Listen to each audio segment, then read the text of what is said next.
the catalysis and catalyst. Catalysis is the process in which catalyst takes parts. Now, what are catalysts? Catalysts are the substances which influence the rate of reaction. Means जब कोई reaction हो रही है और उसमें हम बाहर से कोई केमिकल डालते हैं जो केमिकल उस रिएक्शन के रेट को अफेक्ट करता है, या तो बढ़ा देता है या घटा देता है बिना रिएक्शन में पार्टिसिपेट किए हुए. जितना हमने पहले डाला था वो लास्ट में भी उतना ही बचता है. तो that particular chemical is catalyst and reaction is catalysis.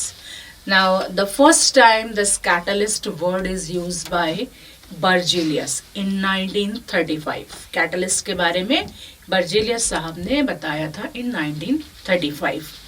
अब कौन से रिएक्शंस हैं जो कैटालिसिस हैं और कौन से कैटलिस्ट पार्टिसिपेट कर रहे हैं, तो यहाँ हम एक एग्जाम्पल देखते हैं. Sulphur dioxide when react with oxygen forms sulphur trioxide.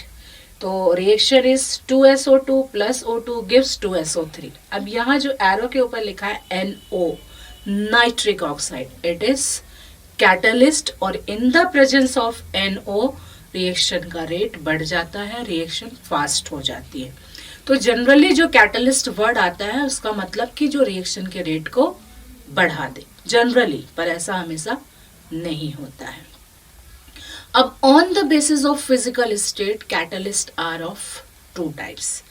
एक हमारा होमोजीनस और दूसरा हेट्रोजीनस. होमो का मतलब होता है सेम और हेट्रो मीन्स डिफरेंट. तो when the state of reactant and catalyst is same means homogeneous catalyst and reaction is homogeneous catalysis. See here again the example is SO2 plus O2 gives SO3. तो दो molecule 2SO2 plus O2 gives in the presence of nitric oxide forms 2SO3. अब यहाँ SO2 भी gas है, O2 भी gas है and nitric oxide is again a gas.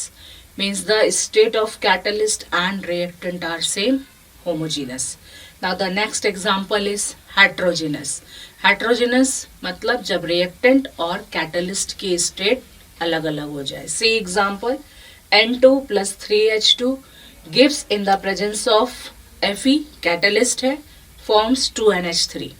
Here N2 is gas, H2 is gas, but this catalyst iron is